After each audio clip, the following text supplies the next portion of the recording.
పరిశుద్ధాత్మ దేవుడు మన ఆత్మీయ జీవితాలు ఏ రీతిలో ఉంటారో ఆయన మనకు బోధిస్తూ ఉన్నాడు. చాలా సందర్భాల్లో క్రైస్తవులుగా మనకున్న అవగాహన ఏమిటంటే, మనము దేవుడి పెట్టడం, మనం ఆలయానికి వెళ్తున్నాం కాబట్టి మనము దేవుడికి ఇష్టంగా మనం ఉన్నాము అనే భావన మనకు కలుగుతూ ఉంటుంది. అది సర్వసాధారణమే. ఎందుకంటే మన యొక్క తండ్రి మనం ప్రేమించి తన కుమారుడిని మనకు అనుగ్రహించాడు కాబట్టి మనకి ఆ భావన అనేది ఉంటుంది. ఎందుకంటే ఆలయానికి వెళ్తున్నా, ఆయన వాక్యం వింటున్నాము. సో మనకి ఎటువంటి ఇబ్బంది లేదు, మనకు నిత్యరాజ్యంలో స్వాస్థ్యం ఉంది అనే అవగాహన ఉంటుంది. నిజమే, వాస్తవమైనది. కానీ కొన్ని సందర్భాల్లో క్రైస్తవులు కూడా అన్యుల వల్లనే ప్రవర్తిస్తూ ఉంటారు. యేసు ప్రభు తను సువార్త ప్రారంభించిన సందర్భంలో మారు మనసును గురించి ఆయన ప్రకటిస్తూ ఉన్నాడు. మారు మనసు పొందమంటున్నాడు. ఎందుకంటే దేవుడి రాజ్యం సమీపించి ఉంది అని అంటున్నాడు. దేవుడి రాజ్యం సమీపించి ఉంది అంటున్నాడు. ఈరోజు మనతో కూడా దేవుడి రాజ్యాన్ని గురించి మనతో మాట్లాడుతూ ఉన్నాడు. దేవుడి రాజ్యం అనే మాట మనం సాధారణంగా ప్రతి ఆదివారం కూడా మనం వింటూ ఉంటాం. అనుదినం మనము లేఖనాలు చదివే సందర్భంలో దేవుని రాజ్యం గురించి మనం సువార్తలో మనం చదవగలుగుతూ ఉంటాం. ప్రేమైన సంగమా, ఈ లోకంలో అనేక రాజ్యాలు ఉన్నాయి, అనేక దేశాలు ఉన్నాయి. అయితే ఈ లోక సంబంధమైన రాజ్యాలను గురించి ప్రభువైన యేసు మాట్లాడటం లేదు. ఆయన పిలాతు ముందు నిలబడిన సందర్భంలో ఆయన పిలాతు చెప్పిన మాట అదే, నా రాజ్యం ఈ లోక సంబంధమైనది కాదు అంటున్నాడు. ఆయన ఈ లోకంలో రాజ్యాన్ని సంపాదించడానికో లేకపోతే స్థాపించడానికో రాలేదు, కానీ మనలో తన రాజ్యంలోనికి చేర్చుకోవడానికి ఆయన ఈ లోకంలోకి వచ్చాడు. శరీరధారి మన మధ్య నివసించాడు, మన దేహాన్ని ధరించాడు, మన పాప భారాన్ని ఆయన భరించి మనకు విమోచన అనుగ్రహిస్తున్నాడు. ప్రియమైన సంగమం, ఇది ప్రతి వారం కూడా మనము వినే మాటలే. ప్రపంచంలో ఏ మూలకు వెళ్ళినా, అది చిన్న సంఘమైనా పెద్ద సంఘమైనా, ఈ మాటలు ఖచ్చితంగా ప్రతి ఆదివారం కూడా ప్రతి సేవకుడు బోధిస్తూ ఉంటారు. అయితే ప్రభు దేవుడి రాజ్యాన్ని ఆయన వివరించే సందర్భంలో సంఘానికి అనగా ఇశ్రాయేలు సమాజానికి ఆయన లోతుగా బోధిస్తూ ఉన్నాడు. తన సువార్త పరిచర్య ప్రారంభంలో నేడు కూడా మాటలను ఆయన మనకు బోధిస్తూ ఉన్నాడు. ప్రేమైన సంగమా, మనకందరికీ తెలుసు కదండి మహాత్మా గాంధీ గురించి. ఆయన ఒక చెంప మీద కొడితే ఇంకొక చెంప చూపించమని ఆయన చెప్పాడు కదా. మన భారత స్వాతంత్రోద్యమ చరిత్రలో ఆయన చేసిన ఆ ఉద్యమంలో ఆయన పలికిన మాట అదే, ఒక చెంప మీద కొడితే ఒక చెంప చూపిస్తాను అని చెప్పి ఆయన అన్న మాట ప్రకారమే ఆ రీతిగానే ఆయన జీవించాడు. అలాగే వస్త్రం కూడా ధరించకుండా ఒక చిన్న పంచి మామూలు పట్టుకొని ఆయన జీవితాంతం బ్రతికాడు. ఎందుకు ఆ రీతిగా బ్రతుకుతూ ఉన్నాడనంటే, ఈ లోకంలో అనేక మంది దీనులు ఉన్నారు, ఆహారం లేని వారు ఉన్నారు, వస్త్రం కట్టుకోవడానికి వస్త్రం కూడా లేని వారు ఉన్నారు. వారికి సంఘీభావంగా అనగా భారతదేశంలో ఉన్న తన సహోదరుల కొరకు సంఘీభావంగా ఆయన ఆ రీతిగా ఆ రోజులో జీవించాడు. ఎక్కడి నుంచి ఆ యొక్క భావాలను ఆయన తీసుకుంటూ ఉన్నాడనంటే, ఈరోజు మనం ధ్యానించుకోబోతున్న పాఠ్య భాగంలో నుండే. ఈరోజు మనము లోక సువార్తలో పరిశుద్ధ లోక రాసిన సువార్త 6వ అధ్యాయంలో 19వ వచనం నుండి 31వ వచనం వరకు ఉన్న భాగాన్ని మనము ధ్యానిస్తున్న సందర్భంలో ఇదే భాగాన్ని మనము మత్తయి సువార్తికుడు కూడా రాయని మనం గమనించగలుగుతూ ఉంటాం. మత్తయి సువార్తికుడు ఈ యొక్క లోక సువార్త 6వ అధ్యాయాన్ని అక్కడ విస్తారంగా రాస్తూ ఉన్నాడు. మత్తయి సువార్త 5వ అధ్యాయము, 6వ అధ్యాయము, 7వ అధ్యాయము, ఈ 3 అధ్యాయాలు కూడా ప్రభువైన యేసుక్రీస్తు ప్రభు కొండ మీద చేసినటువంటి ప్రసంగం అన్నమాట.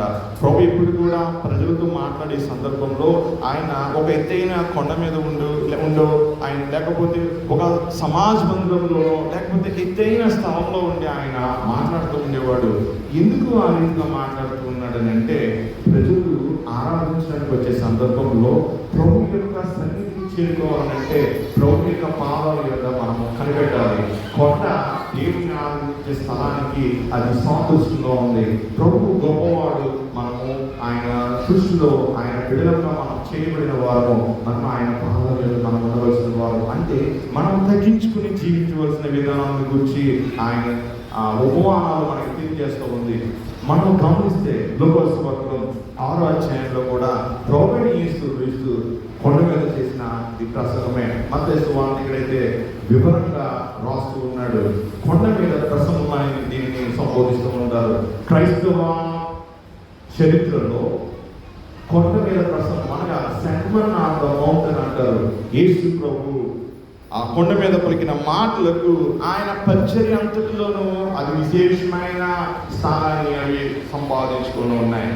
ఒక విశ్వాసి క్రైస్తవుడిగా బ్రతకాలని అంటే ఏ రీతిగా బ్రతకాలో మనకి మత్తయి సువార్త 5, 6, 7 తెలియజేస్తూ ఉంటాయి. అలాగే లూకాసు సువార్త 6లో కూడా ఏ విషయాన్ని లూకాసు సువార్తికుడు రాస్తూ ఉన్నాడు.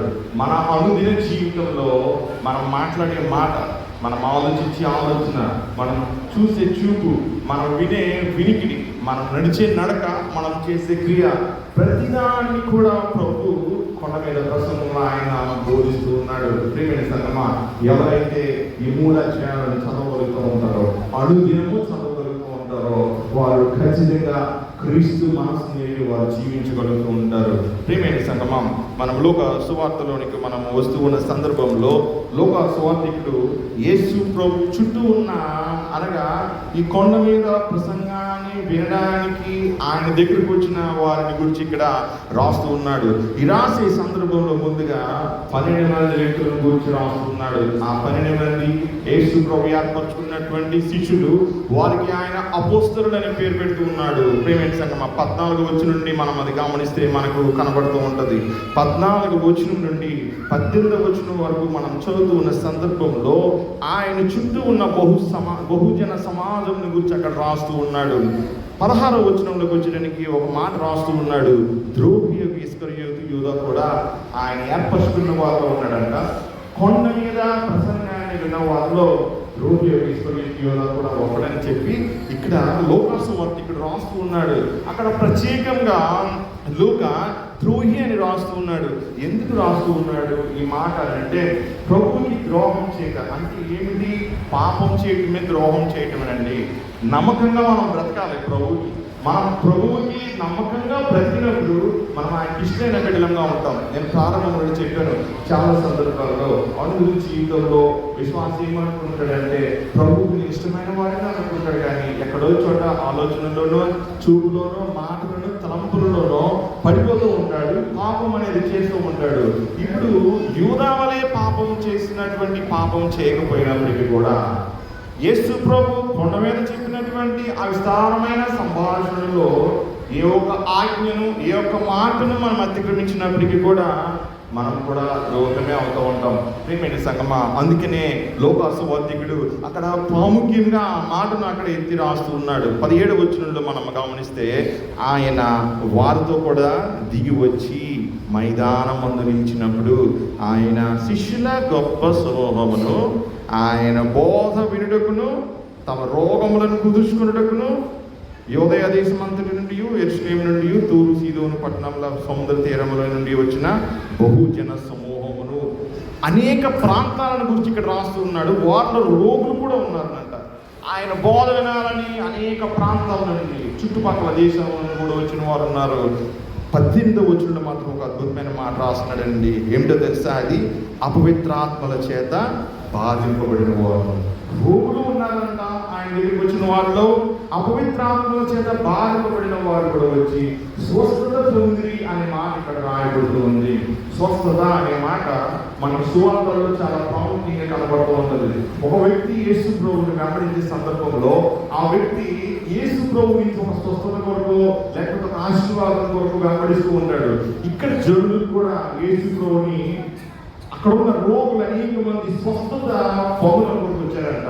అనేక మంది ఆయన బోధ వినడానికి వచ్చారు. అయితే 19వ వచనం వచ్చేటప్పటికి ఒక మాట రాస్తూ ఉన్నాడు. ప్రభావము ఆయనలో నుండి బయలుదేరి అందరినీ స్వస్థపరచుచుండెను. ప్రభావము అనే మాటకి మూల భాషలో డునామిస్ అనే పదం వాడబడింది. డునామిస్ అంటే ఏంటి? మన ఫిజికల్ పవర్ అన్నమాట, మన శారీరక సామర్థ్యము. అయితే ఆత్మీయ రూపంలో ఈ పదమును వాడినప్పుడు అది పరలోక శక్తిగా అది తర్జుమా చేయబడుతూ ఉంటుంది. అందుకని ఇక్కడ ప్రభావం అనే మాట రాయబడుతూ ఉంది. ప్రభావం ఎవరిలో నుండి వస్తుంది? యేసు ప్రభువులో నుండి వస్తుంది. యేసు ప్రభు పలికిన ప్రతి మాటలో కూడా శక్తి ఉంటుంది. ఆయన వస్త్రములలో శక్తి ఉంటుంది, ఆయన చూపులో శక్తి ఉంటుంది. అందుకనే నేటి భాగంలో ఇక లోక సువార్త 6:19 సువార్తికుడు రాస్తున్నాడు, ప్రభావము ఆయనలో నుండి బయలుదేరి అందరినీ స్వస్థపరుచుండెను. కొందరిని మాత్రమే కాదు, అందరూ అనే మాటని ఇక్కడ సువార్తికుడు రాస్తూ ఉన్నాడు. అందరినీ స్వస్థపరుచుండెను. గనుక జనసమూహమంతయు ఆయనను ముట్టవలనని యత్నం చేసిరి. ప్రియమైన సంగమా, ఆయన ముట్టుకోవాలని ఆశపడుతూ ఉన్నాడు. ఎందుకంటే ఆయన దేవుని కుమారుడు కాబట్టి, త్రిత్వంలోని రెండవ వాడు కాబట్టి. ప్రియమైన సంగమా, కుమారుడైన దేవుడు మనిషి కుమారుడిగా వారి మధ్య అడయాడుతూ ఉన్నాడు కాబట్టి. ప్రియమైన సంగమా, ఇప్పుడు ప్రభువును మనం గమనిస్తే ఆయన జాలిపరుడు, ఆయన కనికరమైన, ఆయన ఆశ్చర్యకరమైన విషయం చెప్పమంటారండి. కొండ మీద ప్రసంగం అయిపోయిన తర్వాత ప్రభు దిగి వస్తూ ఉన్నాడు. ఈ విషయం మత్తయి సువార్త ఇక్కడ రాస్తూ ఉన్నాడు. 8వ అధ్యాయంలో మత్తయి సువార్త ఒకసారి చూద్దామా? మత్తయి సువార్త ప్రభు ఆ కొండ మీద నుండి దిగి వచ్చిన సందర్భంలో 8వ అధ్యాయంలో 1 నుంచి 4 వచనాల్లో అక్కడ రాయబడుతూ ఉంది, ఒక కుష్ఠరోగి యేసు ప్రభు దగ్గరికి వచ్చి ఆయన దగ్గర మోకరించి నీకు ఇష్టమైన నన్ను శుద్ధిగా చేయగలగనంటే యేసు ప్రభు ఆ కుష్ఠరోగిని పట్టుకున్నాడు. అలాగా ఎవరు పట్టుకుంటారండి? యేసు ప్రభు గొప్పతనం అది, యేసు ప్రభు మంచితనం అది. ఆయన దగ్గరికి వచ్చిన వాటిని ఎవరు కూడా ఆయన తిరస్కరించేవాడు కాదు. అందుకని ప్రభావం ఆయనలో నుంచి బయలుదేరి అందరినీ స్వస్థపరుస్తుంది. ఆయన ప్రేమ గలవాడు, జాలి గలవాడు. వెంటనే ఆసుపత్రుడిగా అక్కడ శుద్ధుడవుతూ ఉన్నాడు. ఇప్పుడు మన లోక సువార్త 6వ అధ్యాయంలో 19వ వచనం మనం చదువుతున్న సందర్భంలో జనసమూహం ఆయనను ముట్టవలనని యత్నం చేస్తూ ఉన్నారంట.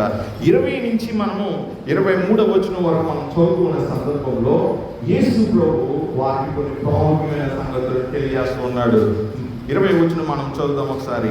అంతటా ఆయన తన శిష్యుల తట్టు పారచూచి ఇట్లనెను. శిష్యులు అంటే ఎవరు? సేవకులైన శిష్యులు అంటే సేవకులు మాత్రమే కాదు. శిష్యులు అంటే వాక్యం వినే ప్రతి వారు కూడా. సేవకుడు పని ఏమిటి? ముందుగా శిష్యుడిగా తయారవ్వాలి. శిష్యుడిగా తయారయ్యి అనేక మందిని శిష్యత్వంలోనికి తీసుకుని రావాలి.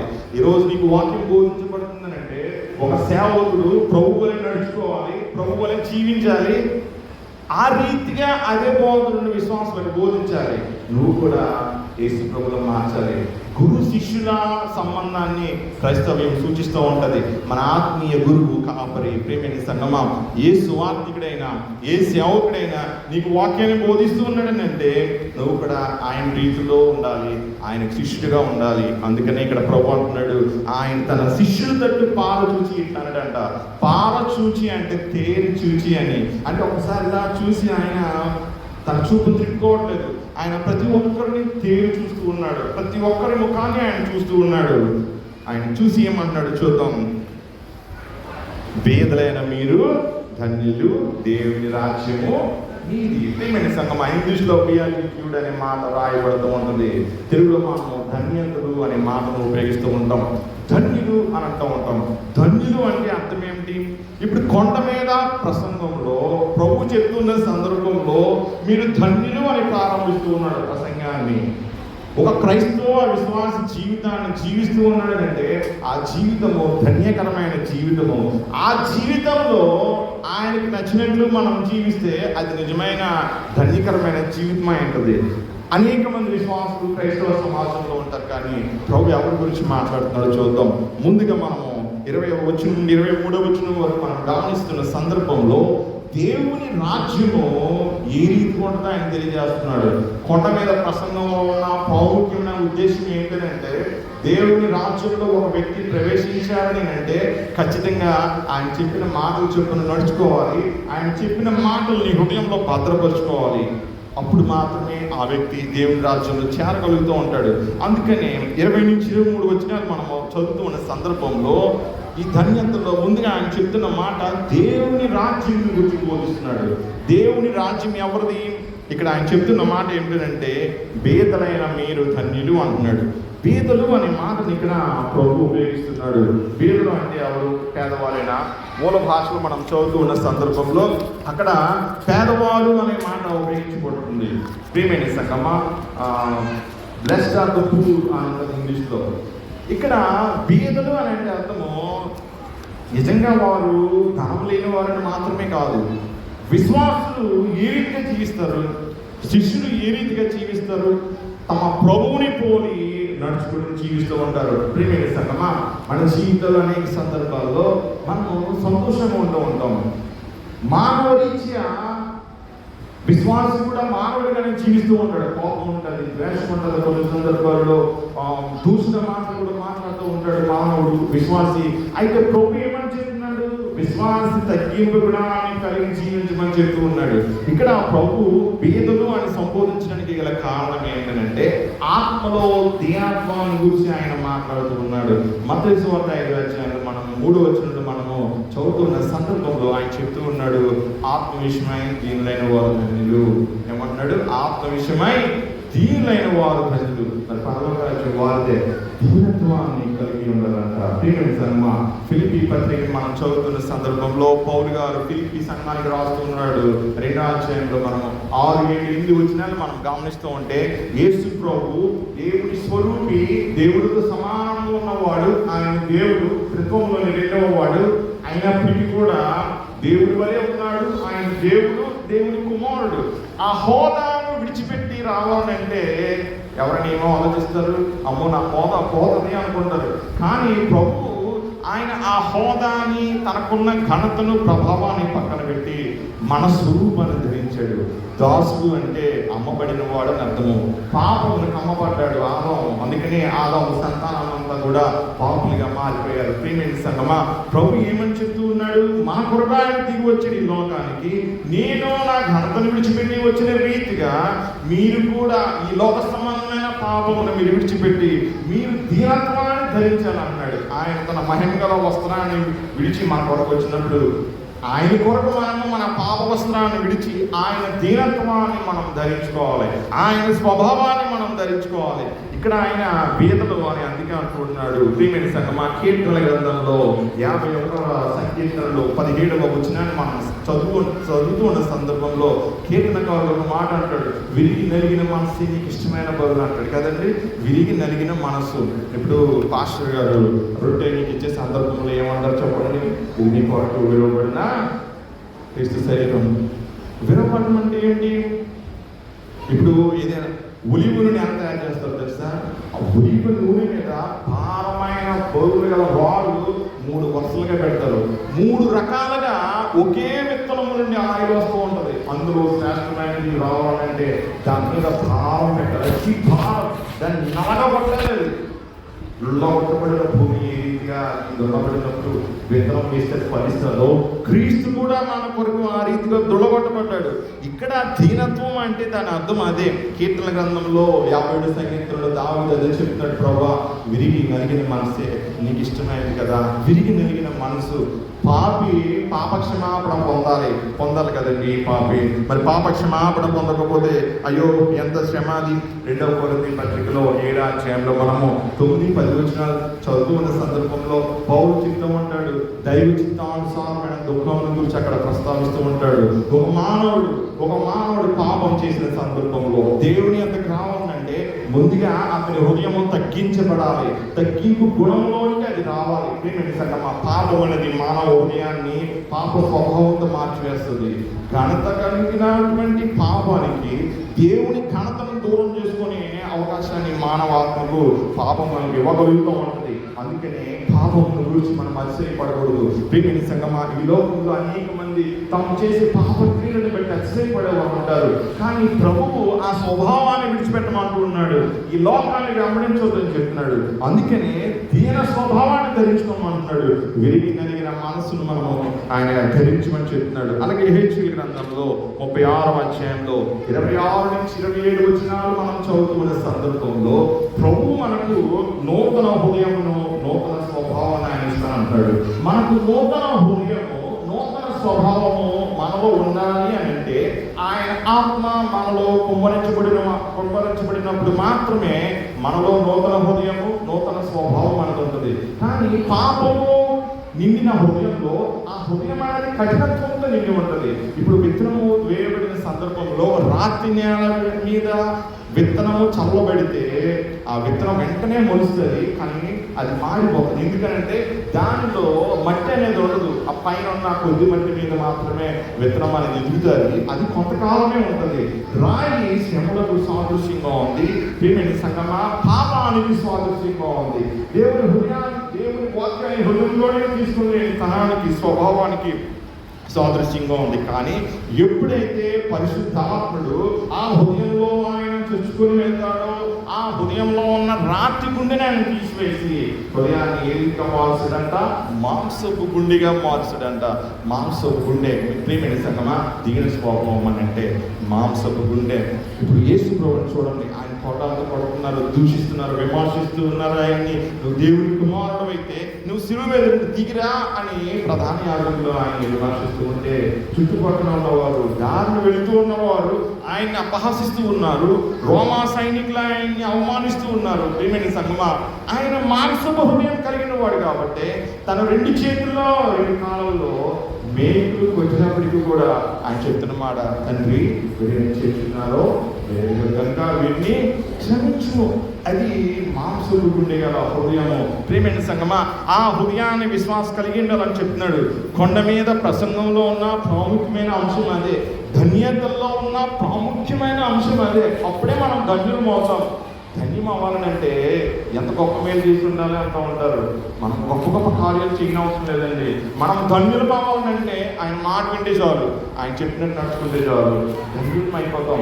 ఎంత గొప్ప పాపం చేసినప్పటికీ కూడా నువ్వు ఆయన సన్నిధానంలో నీ రాతి గుండెను తీసివేసుకుని మాంసపు గుండెతో ఆయన సన్నిధానంలో మోకరిస్తావు, నువ్వు ధన్యుడు అవుతావు. దావీదే అంటున్నాడు కదా, అంత పెద్ద పాపం చేశాడు దావీదు, కానీ ప్రభు సన్నిధానానికి వచ్చి విరిగిన మనసు ఇష్టమైన బలి ప్రభు అనుకుంటున్నాడు. ప్రేమైన సంగమా, ఆయన మంచివాడు కాబట్టి దేవుడితో మాట్లాడే విధానం కూడా మనకు తెలుసుండాలి. దేవుడితో మాట్లాడే విధానంలో సరైన రీతిలో మాట్లాడినప్పుడు ఆయన మనకు చాలా చూపించే దేవుడిగా మనకుంటూ ఉంటాడు. ప్రియమైన సంగమా, లోక సువార్తలోనే 6వ అధ్యాయంలో ఇప్పుడు ఆయన చెప్తున్న మాట, పేదలైన మీరు ధన్యులు. ఇక్కడ మీరు అంటూ ఉన్నాడు. ఆ దినాన్న అక్కడ ఉన్న ప్రతి ఒక్కరు, అందులో కూడా ఇస్కరియోతు యూదా ఉన్నాడు. ప్రియమైన సంగమా, ఇక్కడ మీరు ధన్యులు అంటూ ఉన్నాడు అని ఏమంటున్నాడు? దేవుని రాజ్యము మీది, దేవుని రాజ్యం మీది. ప్రియమైన సంగమా, విశ్వాసకుండే భాగ్యం ఏంటంటే పరలోకంలో ఉన్న సంతోషమే విశ్వాసి ఈ లోకంలో జీవించుండగా తన హృదయంలో కూడా కలిగి జీవించగలుగుతూ ఉంటాడు. ఈ ప్రపంచంలో ఎన్ని పోరాటాలు జరుగుతున్నప్పటికీ ఒక విశ్వాసి నెమ్మదిగా ఉండగలుగుతాడు. దానికి కారణం ఏంటంటే ఆ వ్యక్తి హృదయంలో దేవుని వాక్యం అనే బీజం ఉంది.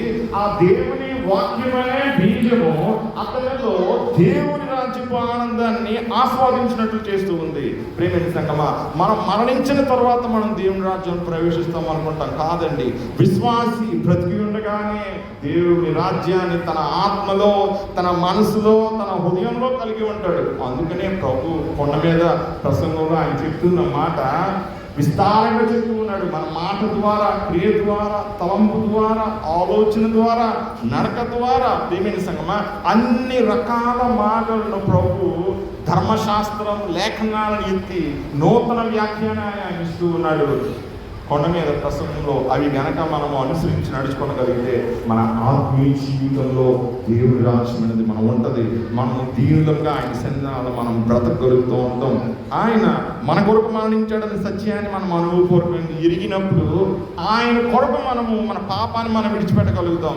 మన యొక్క హృదయంలో ఉన్న సమస్తాన్ని కూడా, ఆయనకి ఇష్టం లేని ప్రతిదాన్ని కూడా విడిచిపెట్టి ఆయన కొరకు మనం బ్రతకగలుగుతాం. అది ధన్యకరమైన జీవితం. అప్పుడు మనల్ని ఆయన్ని ఆ రీతిగా అంటాడు.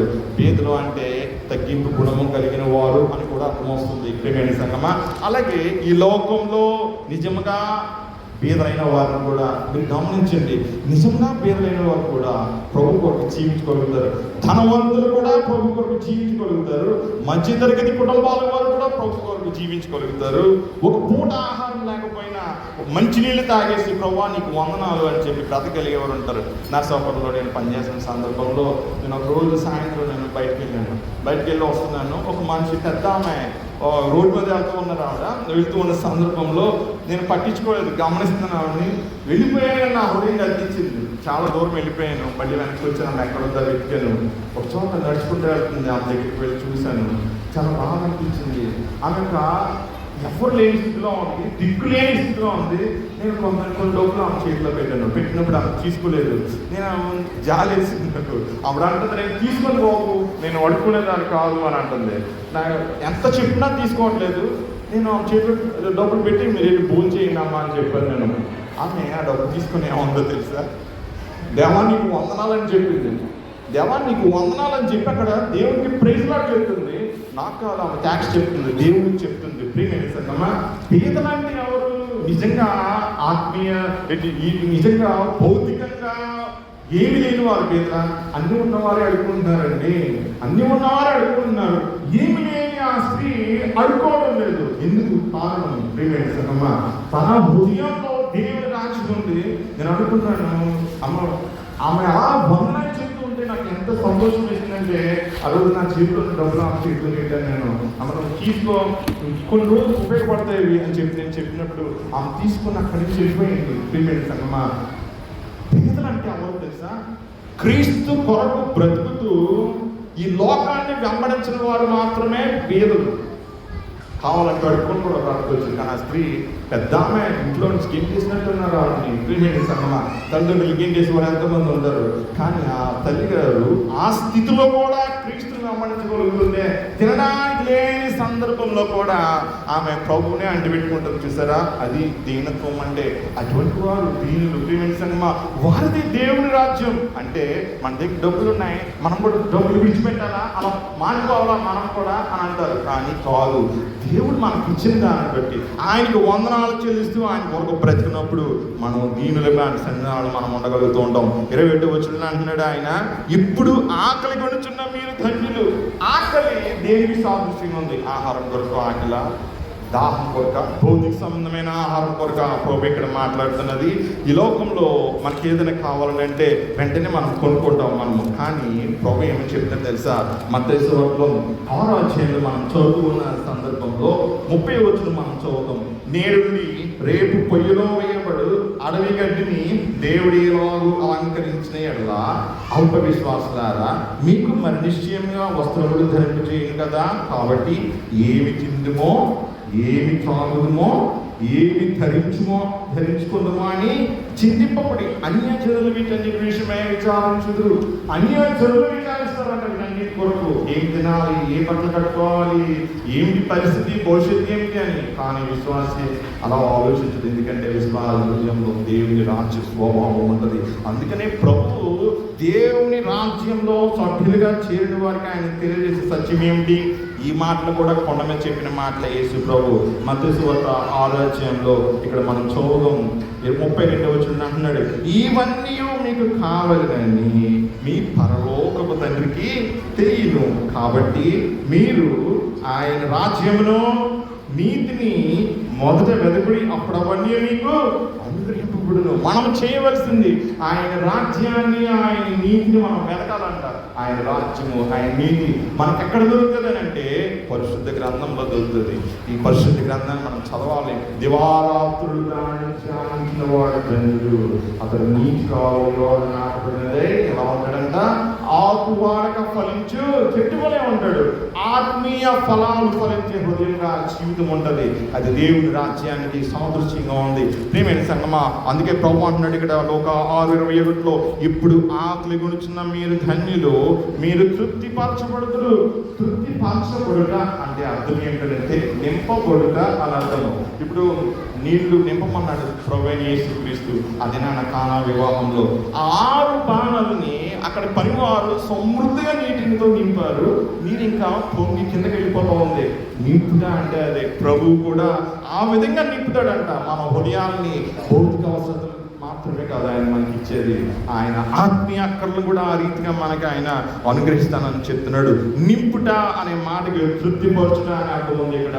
ప్రియమైన సంగమా, మనం జ్ఞాపకం చేసుకోవాలి. నువ్వు క్రీస్తును వెంబడిస్తూ దేవుని రాజ్యం కొరకు ఆకలి తప్పులు కొని ఉంటే నువ్వు నిజంగా దేవుని రాజ్యంలో ఒక సభ్యుడివి, ఒక సభ్యురాలి. ప్రియమైన సంగమా, ప్రభు కొండ మీద ప్రసంగంలో ఈ మాటలు ఆయన చెప్తూ ఉన్నాడు. ఇంకొక మాట 21లోనే అంటూ ఉన్నాడు, ఇప్పుడు ఏడ్చుచున్న మీరు ధన్యులు. నిజమే కదా, ఇప్పుడు ఏడుస్తూ ఉన్నారు. నేను మొన్న 3 రోజుల క్రితం యూపీలో ఒక సంఘటన జరిగింది.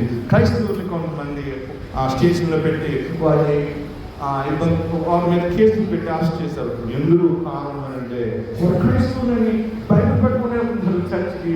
ప్రియమైన సంగమా, భార్య దగ్గర బైబిల్ ఉంది, భర్త దగ్గర బైబిల్ ఉంది, పిల్లల దగ్గర బైబిల్ ఉంది. బైబిల్ పట్టుకుని వెళ్తే దానివల్ల వచ్చే నష్టం ఏంటి? అలా పట్టుకుని వెళ్ళిన కేసులు పెట్టే దినాల్లో ప్రియమైన సంగమా, భారతదేశం ఉందనంటే ఆశ్చర్యం కలుగుతూ ఉంది. కొన్ని దినాల క్రితం ఛత్తీస్గఢ్లో ఒక పాస్టర్ గారిని కాళ్ళు చేతులు నరికేశారు. ఆ వీడియో చూస్తుంటే నాకు ఎంత బాధ అనిపించిందంటే, ఒక పాస్టర్ గారిని, ఒక సేవకుని ఆ రీతిగా చేయగలిగారంటే ఏ దినాల్లో ఉంది సంఘము? ఖచ్చితంగా మంచి దినాల్లోనే ఉంది కదా. విశ్వాసి ఆ రీతిగా శ్రమ పడుతూ ఉంటాడు. కొన్ని సందర్భాల్లో శారీరక హింస, శారీరక శ్రమ అనేది విశ్వాసికి లేకపోవచ్చు, కానీ ఈ లోక సంబంధమైన దుఃఖములు, ఆర్థిక అవసరతలు, ప్రతి విధమైన కొరత విశ్వాసి పోరాటంగా ఎదుర్కోవాల్సి ఉంటుంది. ఎందుకో తెలుసా? ఆ వ్యక్తి దేవుని రాజ్యం వెళ్ళే సందర్భంలో ఇరుకైన దారి గుండా ప్రయాణించవలసి ఉంటుంది. ఇరుకైన దారి గుండా ప్రయాణించేటప్పుడు ఖచ్చితంగా ఇబ్బందులు ఎదురవుతూ ఉంటాయి. అందుకే ప్రభు అంటాడు, ఇప్పుడు ఏడ్చుచున్న మీరు ధన్యులు. మత్తయి సువార్తలో అంటాడు, దుఃఖపడుచున్న మీరు ధన్యులు అన్నాడు కదా. ప్రియమైన సంగమా, మీరు నీతి నిమిత్తము మీరు దుఃఖపడుతూ ఉంటే, క్రీస్తు కొరకు మీరు దుఃఖపడుతూ ఉంటే మీరు ధన్యులు. మీరు నవ్వుదురు అంటున్నాడు. ఒక రోజు వస్తుందంట, మీరు నవ్వుతారంట. ప్రభు చెప్తున్నాడు, ఈరోజు నువ్వు దుఃఖపడుతున్నావేమో, ఈరోజు ఏడుస్తున్నావేమో, కానీ రేపటి దినాన నువ్వు సంతోషపడతావు అని ప్రభు ఇక్కడ వాగ్దానం చేస్తున్నాడు. ఎవరికి వాగ్దానం చేస్తున్నాడు? తన మాట విని దాని ప్రకారం నడుచుకున్న వారికి ఆయన ఈ వాగ్దానాన్ని చేస్తున్నాడు. 22వ వచనం, మనుష్య కుమారుని నిమిత్తము మనుషులు మిమ్మను ఏమంటున్నాడు? ద్వేషించి, వెలివేసి, నిందించి, మీ పేరు చెడ్డదని కొట్టివేయినప్పుడు మీరు ధన్యులు. ఆ దినమందు మీరు సంతోషించి గంతులు వేయుడి, ఇదిగో మీ ఫలము పరలోకమందు గొప్పదైండును. ప్రియమైన సంగమా, ఈ లోకంలో క్రీస్తు నామం కొరకు మనము నిందించబడినప్పుడు, ఇబ్బంది పెట్టబడినప్పుడు, వెలివేయబడినప్పుడు అప్పుడు మీరు సంతోషించి గంతులు వేయమని ప్రభు చెప్తున్నాడు. నిజంగా నేటి దినాల్లో మనము అటువంటి పరిస్థితులు మనం చూడగలుగుతూ ఉన్నాం. ఒక క్రైస్తవ విశ్వాసి క్రీస్తు నామం కొరకు అక్కడ హింసించబడుతూ ఉన్నాడు. మరి మన యొక్క జీవితంలో, ఆత్మీయ జీవితంలో ఇటువంటి సందర్భాల్లో మనము ఈ రీతిగా మనం ఎదుర్కోగలుగుతాం. ప్రభు చెప్తున్నాడు, అటువంటి పరిస్థితుల్లో మీరు ఉండి క్రీస్తు కొరకు మీరు బ్రతకగలిగితే మీరు ధన్యులు అని చెప్తూ ఉన్నాడు. ఆయన ఇంకొక మాట ఏమని చెప్తున్నాడంటే, 24 నుంచి 26 వచనాల వరకు చదువుతున్న సందర్భంలో ధనవంతులకు శ్రమ అని చెప్తున్నాడు. మొత్తం 3 వచనాల్లో, 20 నుంచి 23 వచనాల్లో దేవుడి రాజ్యంలో చేరి వాడు ధన్యులు అంటున్నాడు. 24 నుంచి 26 వరకు చదువుతున్న పరిస్థితుల్లో ధనవంతుల గురించి ఇక్కడ మాట్లాడుతూ ఉన్నాడు. ఈ ధనవంతుల గురించి ఆయన చెప్తున్న మాట ఏమిటి? ఈ ధనం లోక సంబంధమైన ధనం మాత్రమే కాదు. కొంతమందికి ధనం అనేది ఒక పాపంలో ఉంటుంది. దేవుడి కన్నా ధనాన్ని ఎక్కువ ప్రేమిస్తూ ఉంటారు. అటువంటి వారు దేవుని దృష్టిలో పాపులుగా ఎంచబడుతూ ఉంటారు. కానీ హృదయంలో పాపం కూడా ధనమేనండి. నీ హృదయం దేని మీద ఉంటుందో, నీ ఆలోచనలు దేని మీద ఉంటుందో అదే ధనము. అది ధనం కాకపోవచ్చు, కానీ అది ధనమే. ప్రియమైన సంగమం, ఈ ఉదయకాలంలో ప్రభు చెప్తున్నాడు అటువంటి వారికి 24వ వచనంలో, అయ్యో ధనవంతులారా, మీరు కోరిన ఆదరణ మీరు పొంది ఉన్నారు. అయ్యో ఇప్పుడు కడుపు నిండి ఉన్న వాళ్ళారా, మీరు ఆకలి గొందురు. అయ్యో ఇప్పుడు నవ్వుచున్న వాళ్ళారా, మీరు దుఃఖించి ఏడుతురు. ఇప్పుడు ధనవంతుడు తన ధనాన్ని ఆశ్రయించి క్రీస్తుని విడిచి జీవించిన సందర్భంలో బ్రతికినంత కాలం బాగానే ఉంటుంది. మరి మరణానంతరం మనము ధనవంతుడి లాజర్ని మనం తీసుకుంటే అక్కడ ఉపమానంలో అదే కనబడుతూ ఉంది కదా. భగవద్గీత 16వ అధ్యాయంలో 19 నుంచి 37 వచనంలో అక్కడ కనబడుతూ ఉంటుంది. లాజరు అబ్రహాములో ఆనుకొనబడటానికి కొనుకోబడితే ధనవంతుడు మాత్రం పాతాళంలో, నరకంలో, అగ్ని కీలల్లో బాధపడుతూ ఉన్నాడు. ప్రియమైన సంగమా, మన ధనము దేవుని వాక్యమై ఉండాలి. మన మనసు దేవుని వాక్యమైన దాని మీద ఉంచబడినప్పుడు మనం దేవుని రాజ్యంలో చేరగలుగుతాం. ఈ లోకంలో మనకు ధనం ఉండొచ్చు, విస్తారంగా ఉండొచ్చు, ఎంత పెద్ద గొప్ప ధనవంతులైనా ఆయన ఉండొచ్చు, కానీ మనసును దాని మీద పెట్టకుండా దేవుడి వాక్యం మీద పెట్టినప్పుడు దేవుడు ఆ ధనాన్ని ఇంకా మల్టిప్లై చేస్తూ ఉంటాడు, అధికంగా ఆయన నీకు ఇస్తూ ఉంటాడు. అబ్రహాం కూడా ధనవంతుడే కదా, ఒక రాజులో ఉన్నాడంట అబ్రహాము. మరి దేవుడిని విడిచిపెట్టాడా? ఇసక కూడా రాజులాగే ఉన్నాడు. దేవుడిని విడిచిపెట్టాడా? లేదు. దేవుని కొరకు వారు బ్రతికారు. చివరిగా ఆయన ఒక మాట చెప్తున్నాడు. మనము 27వ వచనం నుండి 31వ వచనం వరకు చదువుతున్న సందర్భంలో క్రైస్తవులు ఈ లోకంలో తమ శత్రువులను ఎలా చూపించవలసిన నడవడికడం గురించి ఇక్కడ మాట్లాడుతూ ఉన్నాడు. ప్రియమైన సంగమా, చదవబడిన పత్రిక పాఠ్య భాగంలో యోహాను రాసిన మొదటి పత్రికలో 4వ అధ్యాయం మనం చదువుతున్నప్పుడు యోహాను భక్తుడు దేవుని ప్రేమను గురించి వివరిస్తూ ఉన్నాడు. దేవుడు ఎటువంటి ప్రేమతో ప్రేమించాడు? 16వ వచనం అంటున్నాడు, ప్రేమ మన ఏళ్ళ దేవునికి ఉన్న ప్రేమను మనం ఎరిగిన వారమై దాన్ని నమ్ముకుని ఉన్నాము. దేవుడు ప్రేమ స్వరూపి అని ఉన్నాడు.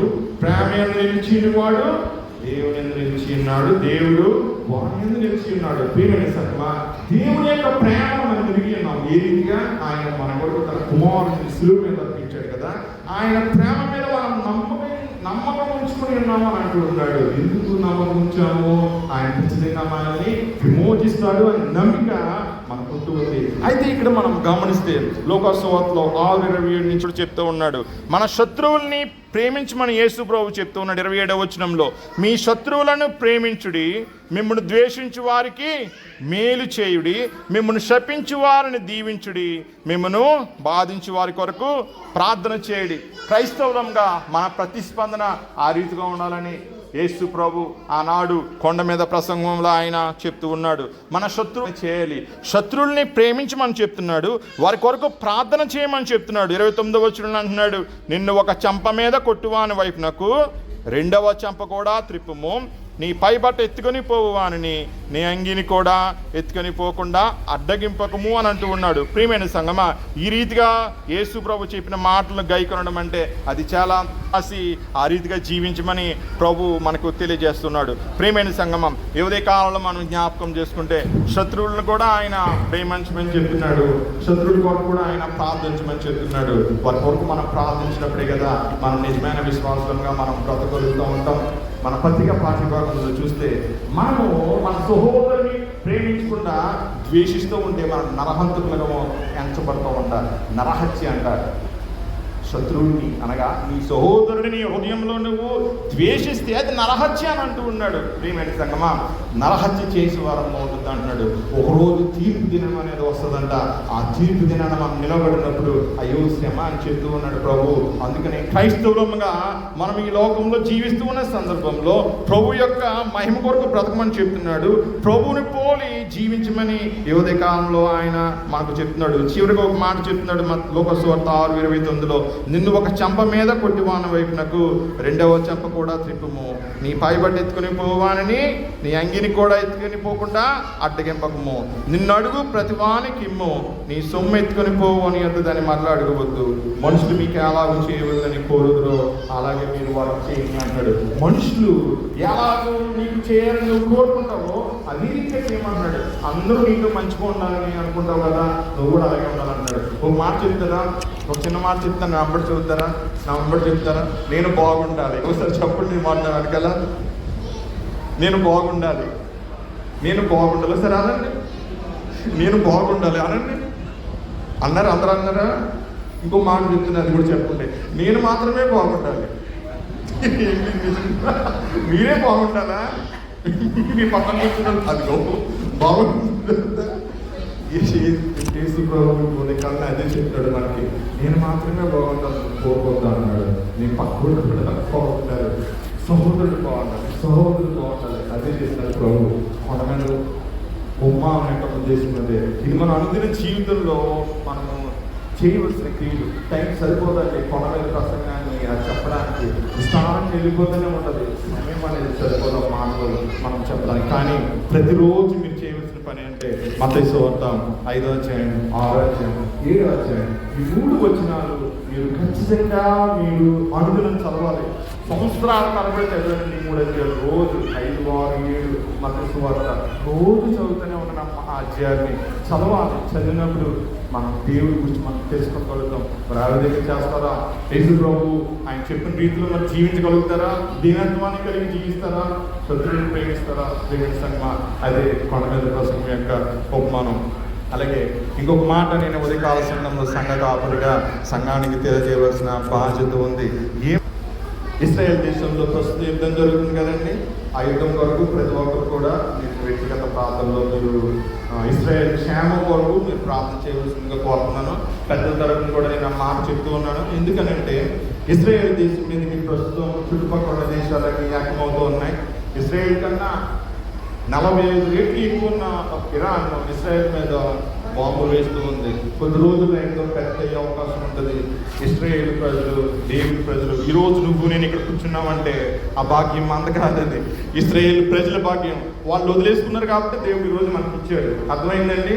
వాళ్ళు వదిలేసుకున్నారు కాబట్టి దేవుడు మనకి ఇచ్చాడు ఈ భాగ్యాన్ని. వాళ్ళు తీసుకోలేదు, మాకు సంబంధం లేదు మనకూడదు. మనం వాళ్ళ కొరకు ప్రార్థన చేయాలి, వాళ్ళ క్షేమం కొరకు ప్రార్థన చేయాలి. వాళ్ళ క్షేమం కొరకు ప్రార్థించినప్పుడు అది మనకు క్షేమం అవుతుంది. యెరూషలేము కొరకు ప్రార్థించేవారు ధన్యులు అని చెప్పి కీర్తనకారుడు చెప్తున్నాడు కదా. ఉదయకాల సమయంలో ఈ మాటగా నేను ప్రభు మాటగా చెప్తూ ఉన్నాను. ఇశ్రాయేల్ కొరకు ప్రార్థన చేయండి, యుద్ధం ఆగిపోయేలా ప్రార్థన చేయండి. ఇశ్రాయేల్ నెగ్గడానికి దేవుడు అవసరమైన వనరులన్నీ ఇశ్రాయేల్కి ఇచ్చేలా ప్రార్థన చేయండి. ఆ విధంగా చేసేవాడు మనం ఖచ్చితంగా మనం దీవించబడతాం. చిన్న ప్రార్థన చేసుకుందామండి. దయచేసి స్థానంలో ఉంచండి. ప్రేమ గల తండ్రి, ఉదయకాల సమయంలో ప్రభా పెద్దబడిన వాక్యమును నీ చేతులకు అప్పచెప్తూ ఉన్నాం తండ్రి. అలాగే ప్రభా ఇశ్రాయేల్ క్షేమం కొరకు కూడా ప్రార్థిస్తూ ఉండగా ఇశ్రాయేల్కి నాయన విజయం దయచేయమని ప్రార్థిస్తున్నాం. గొప్ప దేవ, గొప్ప కార్యాలు నీ సంఘంలోనూ ఇశ్రాయేల్ దేశంలో కూడా మీరు చేయమని కోరుకుంటూ ఉన్నాం.